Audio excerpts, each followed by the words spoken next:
Last year, both of my grandpas died. That's the type of sentence that's both personal enough to earn congratulatory sympathy and totally generic so as to not actually reveal anything insightful about myself.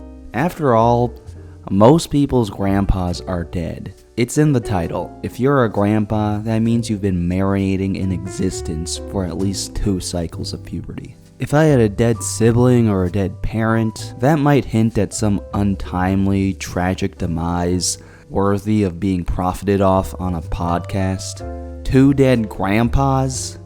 And from old age too, not even cancer or some shit. 2 grandpas dying in the same year? That's like stepping in shit twice at the park. Unfortunate, but it happens. Don't get me wrong, it's sad, but just in the painfully everyday way. The same way it's sad that most people probably aren't married to their exact perfect soulmate. Tragic, but what are you gonna do? Lately I've been thinking about this whole being alive thing. It probably has something to do with me getting older and being out of college for a while now.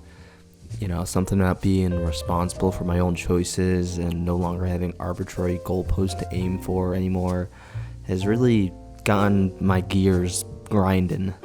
Every birthday since 22 has felt like I was setting fire to some incredibly precious and non-renewable resource. I used to have lots of quarter-life crises, thoughts along the line of, what am I doing with my life? Lately, I think I've graduated to, what is life? Things don't really seem to excite or make me happy anymore. I remember in college, I was fucking depressed as shit, but I was still excited to listen to new music on Fridays, go to the gym and talk to my friends, go to parties and shit. Hell, I was even motivated to go to class so I could get enough credits to get the fuck out of that place. Now, I don't even know. It's not like I can't or don't do fun things. I can go wherever I want, eat whatever I want, buy almost whatever I want, go to concerts, bars, sporting events, hang out with my friends.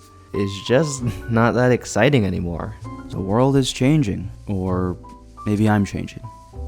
Probably both. Sometimes I feel like an alien who researches things humans do for recreation and copies them. Except I lack the cultural context to actually enjoy doing these things because my alien species has a different set of values because our alien physiology interacts with the physical world differently and thus we perceive literal existence differently. Sometimes I feel like an alien just waiting for my species to come pick me up from this planet. Stranded like a kid left at a gas station. Over the course of human history, human life expectancy has increased dramatically, mainly thanks to the scientific and medical advances of the last few hundred years. But even if we were to invent some crazy cyborg shit and pharmaceutical cocktails that allowed us to live for hundreds, or fuck it, even thousands of years, that would be but a mere rounding error in the life of the universe. It feels almost cliche and annoyingly pessimistic at this point to mention how small and insignificant we are in the universe. We get it. You watched an episode of Nova. Yeah, we're small and we suck. Are you gonna keep whining about it or grind to fix our economy and broken political system and protect the last burning coals of civilization after the end times happen? This whole life thing, it feels so tiny and coincidental. Like we gave 1 trillion monkeys 1 trillion Legos and had them bang them together until we got water and carbon and nucleotides and life. The atoms or whatever bounced around for billions of years until they happened to smack each other into the right spatial configuration to create what we have. In an infinite universe, life existing is just a statistical likelihood. If you let everything exist forever, eventually you'd get something and everything. This earth, this existence, we hold it in such high regard, like some literally all-powerful being deigned to take time out of its busy schedule to hand pluck us into being.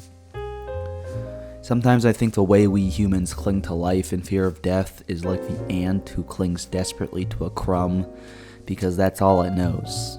The crumb is enormous, all-encompassing. The ant holds on for dear life.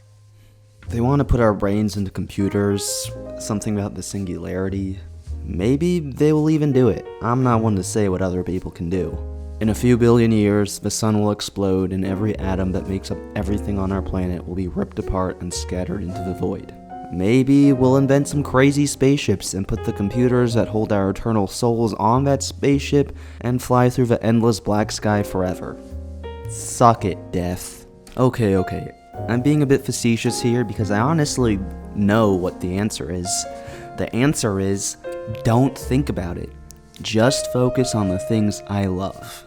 I need to stop being a little bitch and go do a fucking wine and painting class, join an ultimate frisbee league, go on some fucking Hinge dates, get a normal ass job, and just live a normal ass life, and don't think about it so hard. It's honestly so simple, it's not enlightening. Just do what you love doesn't really feel like a satisfying answer because it doesn't actually help me stop being depressed. What if I don't know what I love? I love writing, but I can't write about writing all the time. Should I start crocheting or doing puzzles or something for an inspiration? If I were to be completely honest, I would like to be lazy forever. I don't want to get an MBA or start a startup or participate in the supply chain. I know this is a selfish thought and cannot exist in our society as we have constructed it. Who knows why? Maybe the global elite wants us to think that dropping out of society is the worst thing you can do because then the global elite wouldn't have a serving class anymore. Maybe lizard people. People act like it's dangerous and selfish to drop out of society when our entire society is built on the premise of all we get is all we take. Keep it, kid. All we get is all we take. Anyway, yeah, I would like to be lazy forever. Just play video games and eat chips and go on little walks and just generally hang out and then maybe do a little art thing when the spirit moves me. I'm honestly not even that motivated to make art. Obviously, part of me wants to make art, but I don't think the art I want to make comes out at a rate that is monetizable. What, God is supposed to deliver some great creative idea into my brain every 5 business days because some dumbass monkeys invented the concept of private property 5,000 years ago? I think the slacker train is about to leave the station. If the 2010s' vibe was hustle culture, the 2020s' seems to be anti-work. I think we're reaching a point where we realize this society shit sucks and doesn't work for most people anymore. There used to be this idea that we were all going to figure out world peace one day, but I think we're realizing that might just not be in the cards because of how fucked human nature is. There has been war and inequality for as long as humans have existed. It doesn't mean things couldn't get better, but the evidence shows that when you get a bunch of humans together, no matter what time, place, or political system, bad shit eventually happens. Things are held together and our laws feel unbreakable. How could society ever collapse? You realize how fragile it is with shit like road rage. The Romans 100 years before the collapse of Rome probably thought everything was great and future generations would figure it out and Rome would exist forever. Why wouldn't it? Then again, it has always felt like the end times. When were humans hopeful? Probably not by the Euphrates or the Nile or the Hudson or ever, really. I'm super scared of death. I really do not want to die. Whenever I think about dying, the space between my lungs feels like it's being pinched and I get lightheaded. It just really seems unfathomably scary to think about being asleep forever. Like, forever? That's it?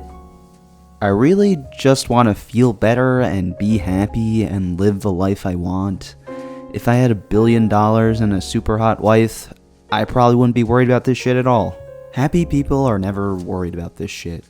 They're too busy loitering at Whole Foods, or making charcuterie boards, or having dinner parties, whatever the fuck happy people do. To be honest, I kinda look down on happy people. I think they're too stupid to realize that we should all be depressed. But one of us is happy and having a great time, and the other is miserable. I feel like I spent the first half of my 20s trying to satisfy the inner child within me, just doing lame shit like watching Marvel movies all the time and buying myself whatever video games I wanted and eating as much junk food as I wanted now that I was an adult with disposable income and the only person's approval I needed was my own. I grew up in a pretty strict Asian household, so it was always about studying and filial piety. Not much of that self-expression and empowerment shit you see at those fancy Montessori schools. Now, I'm a few years older, and giving myself the stuff I wanted as a kid doesn't seem to work anymore. I want different things for my life at 26 than I did at 13, and unlike when I was 21, I'm no longer holding on to some karmic idea of balancing the scales of fun that I was denied as a kid. Problem is, I don't even know what it is I want now. What do I want? Do I want love? Do I want money? Do I want a condo? Do I want to live in New York or San Francisco or Denver or Portland or Syracuse or Portsmouth or Osaka? Do I want health insurance? Do I want kids? Do I want a career? Do I want to be happy? What do I want to do with my life? What does a blender want to do with its life? Blend, I guess. Blenders are at least made with a purpose in mind. Despite decades worth of efforts from our nation's best and brightest freshman dorm rooms, we still don't know why we're here. It's not a very intellectually pleasing answer to be like, actually, you're just thinking about this too much. The answer is to just not think about it and be stupider. I think it's because I grew up with this belief that I could hard work my way out of any situation. There's something about the American dream and pulling yourself up by your bootstraps combined with this strict Asian upbringing that posits that all your problems are just one Protestant work ethic away from being fixed. There is this darkness inside me that I just need to accept. Self-help books and BuzzFeed articles and college philosophy classes have made me believe there is one simple trick to happiness that doctors hate. If only I could delude myself into manifesting some unbreakable, pure beacon of light within my soul, I could sweep away all the bad feelings forever. Or at least until they were no longer an issue for my mortal vessel. If only. It comes and it goes.